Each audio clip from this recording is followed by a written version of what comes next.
The first half of 2023 was marked by the quantity and scale of disasters that occurred in different parts of the planet. In this video, we will only cover a few of them, which caused irreparable damage and claimed the lives of hundreds of thousands of people. Earthquakes in Turkey. On February 6, 2023, two powerful earthquakes occurred in southeastern Turkey, with a 9-hour interval. The epicenter of the first earthquake, with a magnitude of 7.8, plus or minus 0.1, was located in the Şehitkemal district of Gaziantep, Turkey, and the epicenter of the second earthquake, with a magnitude of 7.5, plus or minus 0.1, was in the Ekinozu district of Kahramanmaraş. After the earthquakes, several thousand aftershocks were recorded, with the magnitude of the strongest one reaching 6.7. The disaster resulted in the deaths of over 51,000 people in Turkey and 9,000 people in Syria, although the exact number is still uncertain. Hundreds of thousands of people were injured. This was one of the strongest earthquakes ever recorded, surpassing the previous deadliest earthquake in the world that occurred in Haiti in 2010. Turkey. Turkey is located in one of the most seismically active and hazardous zones in the world. The region where the earthquake occurred lies at the intersection of three tectonic plates, the Anatolian, Arabian, and African plates. The Arabian plate moves northward, causing the Anatolian plate, which contains the majority of Turkey, to be displaced westward. The movement of the plates creates pressure on the fault zones between them. The sudden release of accumulated energy from this pressure triggers earthquakes. Due to the lack of seismic activity in this region for a long time, there was a high risk that a single powerful earthquake would occur instead of a series of smaller tremors. Energy accumulates at the plate boundary, and if it doesn't release gradually through small shocks, it is released through a powerful earthquake.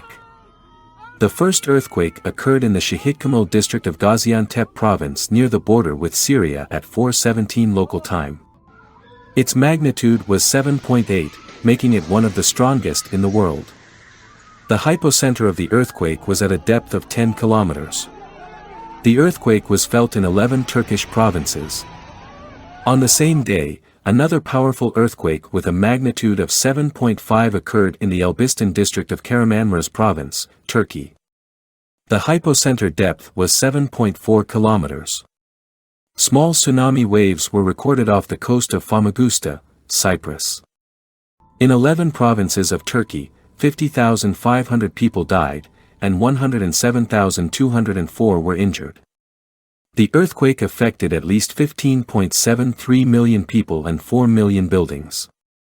Thousands of people were trapped under the rubble of collapsed buildings. Many people went missing under the debris. Some of those trapped broadcasted their pleas for help on social media in real time. Over 2 million residents of the affected provinces were evacuated to safer areas, including Mersin, Antalya, Mardin, Niğde, and Konya. According to the United Nations estimates, about 1.5 million people were left homeless. Turkey has around 20 million structures. According to the Kandili Observatory and Earthquake Research Institute at Boğaziçi University, in Istanbul, where experts believe a powerful earthquake will occur sooner or later, there are 1.2 million buildings. Experts believe a significant percentage of these structures are not capable of withstanding earthquakes of significant magnitude. If something similar were to happen in the Istanbul area, the number of casualties would be significantly higher. Dam destruction in Ukraine. The destruction of the Kakhovka hydroelectric power station, HPS, occurred on the night of June 6, 2023, during the Russian invasion of Ukraine. The exact cause of the catastrophe has not been definitively determined. International media and experts speculate that the dam was destroyed as a result of an internal explosion orchestrated by Russian forces. Presumably, this act of terrorism was carried out with the aim of flooding coastal areas and halting the Ukrainian army's counteroffensive. As a result of the disaster, over 100 settlements, including the largest city in the region, Kherson, were submerged. Hundreds of thousands of people found themselves in the flood zone. In addition to the destruction of settlements and loss of lives, this catastrophe carries additional risks. Uncontrolled lowering of the reservoir level poses an additional threat to the Zaporizhzhia nuclear power plant, the largest nuclear power plant in Europe. Water is needed to replenish the turbine condensers and safety systems of the plant. If the depletion leads to a critical drop in water levels, it could result in a nuclear catastrophe. The destruction of the water supply in the southern part of the country will also lead to the destruction of agriculture and desertification of the land. A vast amount of fresh water and debris that entered the Black Sea has caused pollution and desalination of the water, which, in turn, will trigger a chain of ecological disasters. Mined fields were also washed away by the water, and tens of thousands of mines are scattered over vast territories, including the Black Sea coastline. Experts are currently unable to determine the potential consequences of this catastrophe, but it is widely believed that they will far exceed the consequences of the explosion at the Chernobyl nuclear power plant. Cyclone Freddy. The super-powerful cyclone, Freddy, was first named on February 6 after its formation off the northern coast of Australia. Since then, it has traveled over 8,000 kilometers, crossed the entire Indian Ocean, and made landfall 3 times. The scale of this deadly cyclone turned out to be so immense that researchers now believe that during its, by cyclone standards, lengthy lifespan, it managed to break several mind-boggling records. Firstly, it became the longest-lasting tropical cyclone in recorded history, lasting for at least 35 days. The previous record holder was Typhoon John, which circled over the Pacific Ocean for 31 days in 1994. Secondly, throughout its extended life, Freddy released an enormous amount of energy.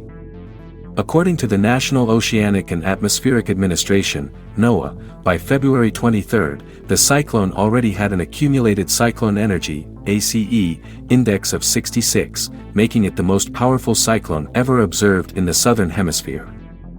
By March 12, the Freddy index reached ACE 86, making it the most energetic tropical cyclone in recorded history. The previous record was held by Hurricane Ioki, which had an ACE index of 85.2 in 2006. The islands of Mauritius and Réunion managed to avoid a direct collision with Freddy, but it still partially damaged the local infrastructure. On February 21, the cyclone made its first landfall, sweeping across the island nation of Madagascar. A few days later, it struck the coast of Mozambique before briefly returning to the sea, where it again brushed Madagascar, turned around, and focused on Mozambique, also affecting Malawi in Zimbabwe. It is also known that the deadly cyclone unleashed an incredible amount of precipitation, leading to landslides and floods that forced the evacuation of tens of thousands of people. Another consequence of the storms was a cholera epidemic that broke out in Malawi. According to the World Meteorological Association, WMA, in southern Mozambique alone, Freddy brought rainfall that was twice the annual average, and in Malawi, nearly 0.5 meters of rain fell in just 3 days. The cyclone claimed the lives of over 1,500 people, and more than 1 million were left homeless. The small nation of Malawi suffered the most, already being one of the poorest in the world. The heavy rains caused rivers to overflow, leading to massive floods and landslides. As of mid-March, UNICEF reported approximately 10,000 cases of cholera. The entire country was left without electricity due to the destruction at the hydroelectric power station. And this is just a small part of the disasters that have occurred worldwide in less than half of 2023.